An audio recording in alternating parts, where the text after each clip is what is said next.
Shalom bagi kita semua. Firman Tuhan yang akan saya sampaikan adalah khotbah untuk Minggu tanggal 20 Maret 2022. Sebelum saya membacakan teksnya, terlebih dahulu kita bersatu di dalam doa. Damai sejahtera Allah yang melampaui segala akal, itulah kiranya yang menerangi hati dan pikiranmu untuk mendengarkan firman Tuhan. Amin. Firman Tuhan yang hendak kita dengar pada Minggu tanggal 20 Maret 2022 tertulis dalam Injil Lukas pasal 13 ayat 1 sampai ayat yang ke-9. Di dalam nama Tuhan Yesus Kristus demikianlah pembacaan firman Tuhan.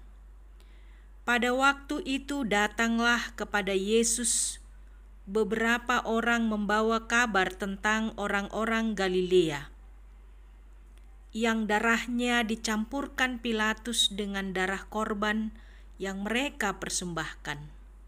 Yesus menjawab mereka, "Sangkamu orang-orang Galilea ini lebih besar dosanya daripada dosa semua orang Galilea yang lain, karena mereka mengalami nasib itu? Tidak, kataku kepadamu. Tetapi jikalau kamu tidak bertobat, kamu semua akan binasa atas cara demikian.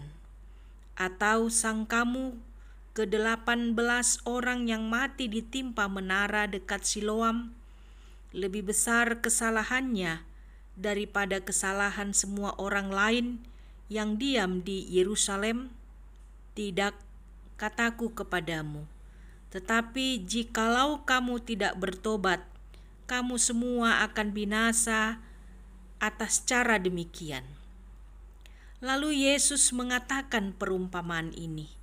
Seorang mempunyai pohon ara yang tumbuh di kebun anggurnya, dan ia datang untuk mencari buah pada pohon itu, tetapi ia tidak menemukannya.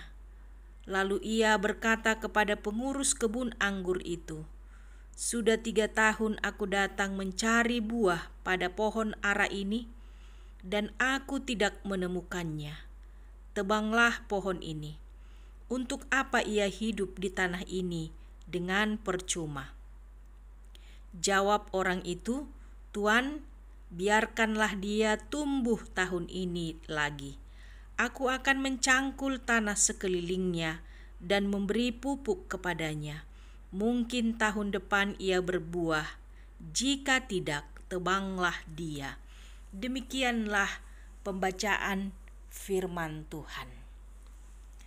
Saudara-saudari yang terkasih, adapun yang menjadi topik dari khotbah ini adalah bertobat supaya tidak binasa. Pertobatan atau metanoia senantiasa dirindukan oleh Tuhan dari setiap orang yang percaya kepadanya. Lalu pertobatan seperti apa yang perlu kita tunjukkan? Tentu ada banyak hal yang perlu dibaharui dalam kehidupan kita. Ada banyak hal yang Tuhan ingin kita rubah dalam kehidupan kita, seperti perkataan, perbuatan, paradigma. Tentu saja Tuhan rindu agar kita mau berubah diri, bertobat dari tabiat-tabiat lama yang tidak berkenan di hati Tuhan. Bagaimana masa lalu kita? Tuhan tidak akan pernah memperhitungkan itu lagi, asalkan kita mau merubah sikap di masa kini dan menunjukkan perubahan sikap yang lebih baik di masa yang akan datang. Masa kini harus lebih baik dari masa lalu, dan masa yang akan datang harus jauh lebih baik lagi dari masa kini. Peristiwa pertobatan seseorang adalah suatu berita sukacita bagi kita, terlebih bagi Allah. Pertobatan adalah perubahan dari tingkah laku yang buruk dan jahat kepada sikap yang baik yang mau mendengarkan dan melakukan firman Tuhan agar hidup mereka menjadi berkat bagi orang banyak. Kita yang pada mulanya diciptakan segambar dan serupa dengan Allah yang disebut Imago Dei, dan Tuhan telah memberikan tempat yang baik bagi manusia. Namun karena dosa membuat hubungan manusia dengan Tuhan menjadi putus, membuat gambar Allah dalam diri manusia itu sudah kabur, rusak, bahkan terkoyak-koyak. Namun melalui kematian Yesus dan kebangkitannya, kita diciptakan kembali, kita dilahirkan kembali. Sesungguhnya kita adalah orang-orang yang sudah diselamatkan oleh Yesus dengan darahnya yang sangat kudus dan mahal. Haruslah hidup berdasarkan nilai-nilai Tuhan, sehingga hidup kita akan berbuah dan mendatangkan kemuliaan bagi Allah. Pada zaman Yesus, orang-orang Yahudi cenderung menghubungkan penderitaan yang dialami dengan dosa. Orang-orang yang mati dengan tidak lazim pastilah orang-orang yang dosanya besar. Begitulah pemikiran mereka. Kecenderungan seperti ini masih sering kita temukan di zaman ini. Bahkan di dalam diri kita sendiri, tidak jarang kita berpikir bahwa penderitaan yang dialami oleh seseorang adalah karena perbuatan dosanya, sehingga ada kesombongan rohani dalam diri kita yang menganggap bahwa Tuhan lebih berkenan kepada kita daripada kepadanya, bahwa hidup kita lebih benar daripadanya. Cara pandang seperti inilah yang ditegur Tuhan Yesus dalam teks perikop ini. Sesungguhnya daripada kita membicarakan orang lain dan menghakimi kelemahan dan dosa orang lain, lebih baik semua yang terjadi dalam kehidupan seseorang atau orang lain dapat kita jadikan sebagai panggilan untuk bertobat. Saudara-saudari yang terkasih, demikianlah pemikiran orang-orang Yahudi di zaman Yesus dalam menanggapi dua musibah yang disampaikan orang banyak kepada Yesus. Yang pertama, karena kejahatan manusia, yaitu orang-orang Galilea dibantai Pilatus dan darahnya dicampurkan dengan darah korban yang mereka persembahkan. Kedua, karena kecelakaan yang dialami 18 orang mati ditimpa menara dekat Siloam. Mereka menceritakan kepada Yesus dengan nada yang mencela, seolah-olah orang-orang yang telah menjadi korban itu, korban yang dibantai Pilatus dengan korban yang ditimpa menara, adalah orang-orang berdosa yang mendapatkan hukuman malapetaka karena dosa-dosa mereka. Yesus membantah pikiran atau tuduhan mereka. Yesus meluruskan penilaian mereka. Yesus berkata, "Sangkamu orang-orang Galilea itu lebih besar dosanya daripada semua orang Galilea yang lain karena mereka mengalami nasib demikian? Tentu tidak." Dalam perikop ini Yesus mengajar bagaimana kita bersikap saat orang lain mengalami musibah. Fokusnya adalah kita harus berbalik dan kembali ke jalan yang benar, bertobat dengan sungguh-sungguh agar tidak binasa.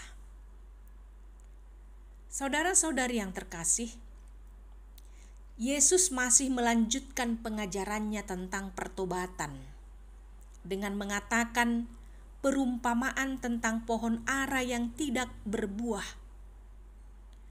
Pemilik pohon ara ingin mengambil buahnya, tetapi pohon itu tidak berbuah.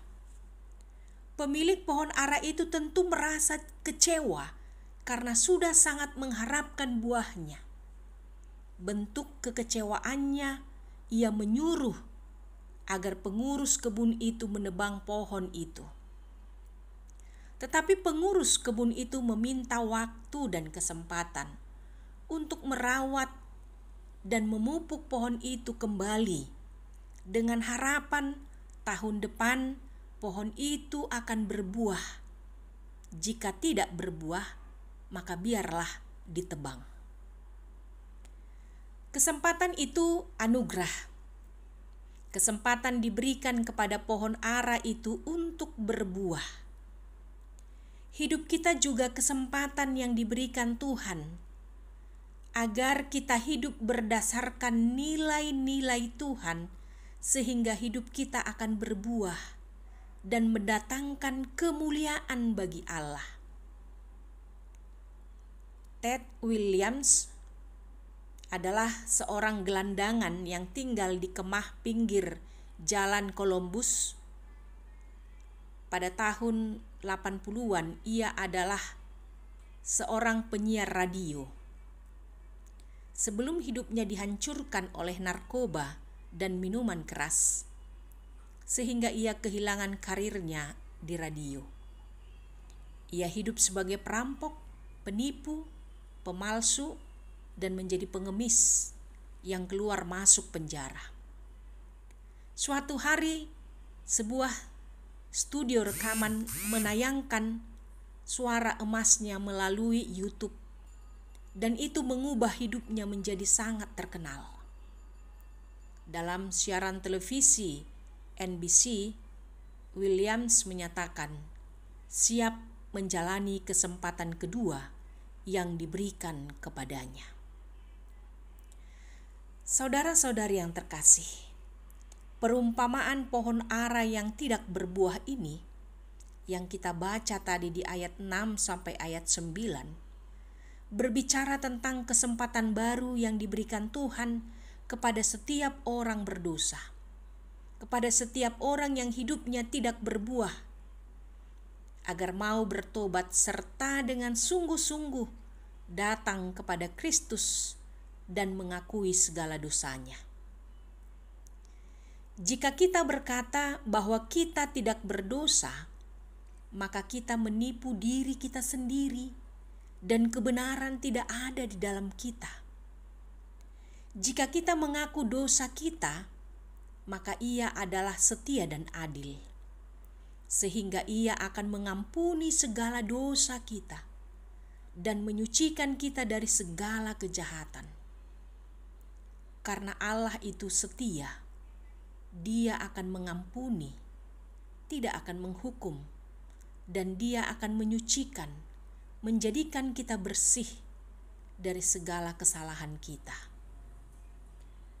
Mungkin dosa itu terlihat enak dan nikmat. Awalnya memang iya. Namun selanjutnya, dosa membawa penderitaan, sengsara, dan ketidaktenangan hidup, seperti yang dialami oleh Ted Williams yang telah membuktikan pahitnya hidup dalam dosa. Itu sebabnya kini William sangat menghargai anugerah kesempatan kedua yang ia terima. Karena itu melalui perikop khotbah ini ada dua pesan yang mau disampaikan kepada kita semuanya. Yang pertama, daripada sibuk menilai dosa orang lain melalui peristiwa hidup atau mati seseorang, Yesus menyarankan pertobatan yang dimulai dari diri sendiri terlebih dahulu. Melalui perikop ini kita diajak untuk menyerahkan diri di hadapan Tuhan, mengakui kelemahan dan keberdosaan kita, maka Tuhan pun menerima kita dengan sukacita. Orang mungkin tidak bisa melupakan kesalahan kita di masa lalu, apalagi kalau peristiwa itu membekas kuat di hatinya. Namun Tuhan tidak seperti itu. Tidak ada dosa yang begitu besar di hadapan Allah, sehingga Allah tidak memberi pengampunan kepada kita. Firman Tuhan berkata, "Sekalipun dosamu merah seperti kirmiji, akan menjadi putih seperti salju. Sekalipun berwarna merah seperti kain kesumba, akan menjadi putih seperti bulu domba." Bisa kita baca di Yesaya 1 ayat 18. Itu sebabnya Allah begitu bersukacita ketika kita bertobat. Karena Allah akan melihat hidup kita menjadi teladan bagi orang banyak, apalagi bagi orang-orang yang kemudian percaya kepada Yesus dan mendapatkan hidup yang kekal. Yang kedua dan yang terakhir, pertobatan akan menghasilkan buah. Allah menginginkan setiap perjumpaan kita dengan Allah, baik melalui ibadah dan doa pribadi kita, seharusnya membuahkan perubahan dalam praktek hidup sehari-hari. Pendeta Profesor Dr. S.M. Hutagalung membuat kesaksian, "Aku telah menerima banyak Tuhan."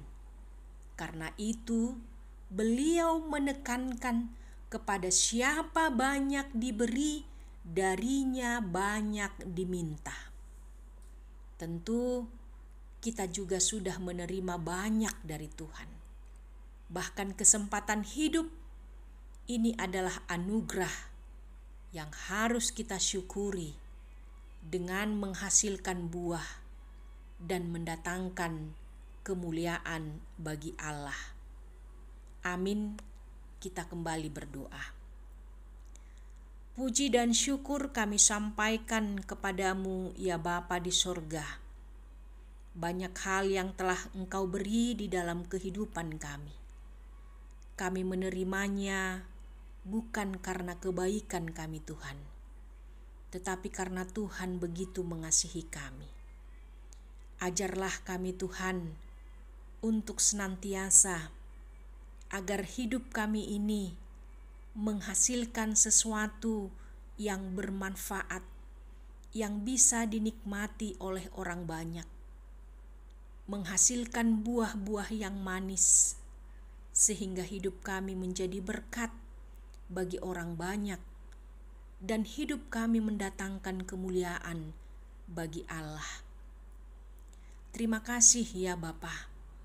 Firman-Mu yang telah kami dengarkan akan menuntun kami terus kepada kehidupan yang lebih baik. Kehidupan menuju kepada kehidupan yang kekal.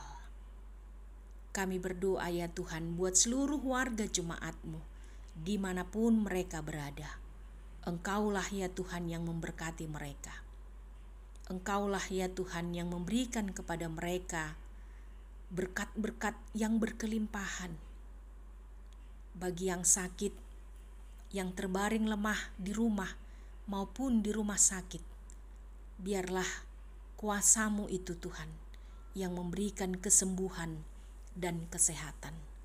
Bagi warga jemaat-Mu yang sedang dalam pergumulan yang berat, yang sedang berduka cita, Engkaulah ya Tuhan yang memberikan kekuatan dan penghiburan, sehingga mereka memiliki pengharapan yang hidup hanya kepada Yesus Kristus. Terpujilah Engkau ya Tuhan. Kami berdoa kepadamu. Amin.